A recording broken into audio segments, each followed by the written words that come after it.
संजीव बालियान और संगीत सोम की लड़ाई अब अदालत तक पहुंच गई है। ये बात अलग है कि संजीव बालियान ने उनको मानहानि का नोटिस नहीं दिया, लेकिन उनके करीबी माने जाने वाले संजीव सहरावत ने 10 करोड़ की मानहानि का नोटिस संगीत सोम के नाम थमा दिया है। संगीत सोम की प्रेस कॉन्फ्रेंस में उनके नाम के पैड के सहारे जो संजीव बालियान पर आरोप लगाए गए, उनसे संगीत सोम उसी दिन पीछे हट गए थे और अब संगीत सोम ने थाना लालकुर्ती में एक तहरीर मूव कर दी है, जिस पर कहा गया है कि किसी ने साजिशन संजीव बालियान पर आरोप लगाते हुए उनके घर में ये पर्चे डिस्ट्रीब्यूट कर दिए।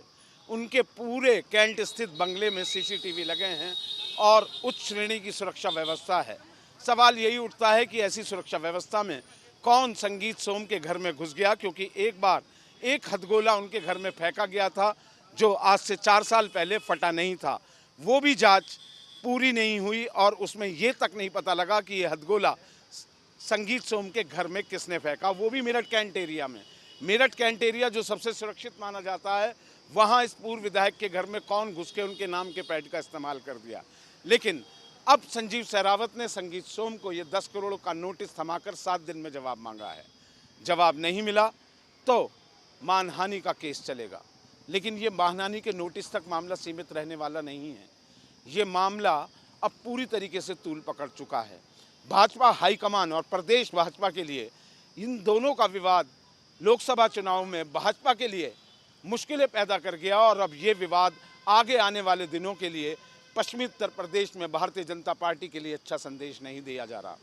अब देखना यह है कि भारतीय जनता पार्टी के आला कमान के नेता इन दोनों नेताओं के बीच जारी इस युद्ध का समाधान क्या निकालते हैं, क्या गले मिलवाते हैं। जैसे दल मिलते हैं दिल नहीं मिलते, क्या इनके दिलों में भरी खटास निकल पाएगी या 2027 के चुनाव तक ये जंग यूं ही जारी रहेगी। वीडियो जर्नलिस्ट नवीन पाल के साथ अभिषेक शर्मा, मेरठ, न्यूज़ स्टेट, उत्तर प्रदेश। संजीव बालियान और संगीत सोम की लड़ाई अब अदालत तक पहुंच गई है। ये बात अलग है कि संजीव बालियान ने उनको मानहानि का नोटिस नहीं दिया, लेकिन उनके करीबी माने जाने वाले संजीव सहरावत ने 10 करोड़ की मानहानि का नोटिस संगीत सोम के नाम थमा दिया है। संगीत सोम की प्रेस कॉन्फ्रेंस में उनके नाम के पैड के सहारे जो संजीव बालियान पर आरोप लगाए गए, उनसे संगीत सोम उसी दिन पीछे हट गए थे और अब संगीत सोम ने थाना लालकुर्ती में एक तहरीर मूव कर दी है, जिस पर कहा गया है कि किसी ने साजिशन संजीव बालियान पर आरोप लगाते हुए उनके घर में ये पर्चे डिस्ट्रीब्यूट कर दिए। उनके पूरे कैंट स्थित बंगले में सीसीटीवी लगे हैं और उच्च श्रेणी की सुरक्षा व्यवस्था है।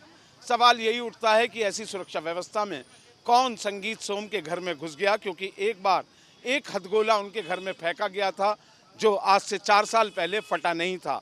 वो भी जांच पूरी नहीं हुई और उसमें ये तक नहीं पता लगा कि ये हथगोला संगीत सोम के घर में किसने फेंका, वो भी मेरठ कैंट एरिया में। मेरठ कैंट एरिया जो सबसे सुरक्षित माना जाता है, वहाँ इस पूर्व विधायक के घर में कौन घुस के उनके नाम के पैड का इस्तेमाल कर दिया। लेकिन अब संजीव सहरावत ने संगीत सोम को ये 10 करोड़ का नोटिस थमाकर 7 दिन में जवाब मांगा है। जवाब नहीं मिला तो मानहानि का केस चलेगा। लेकिन ये मानहानि के नोटिस तक मामला सीमित रहने वाला नहीं है। ये मामला अब पूरी तरीके से तूल पकड़ चुका है। भाजपा हाईकमान और प्रदेश भाजपा के लिए इन दोनों का विवाद लोकसभा चुनाव में भाजपा के लिए मुश्किलें पैदा कर गया और अब ये विवाद आगे आने वाले दिनों के लिए पश्चिमी उत्तर प्रदेश में भारतीय जनता पार्टी के लिए अच्छा संदेश नहीं दिया जा रहा।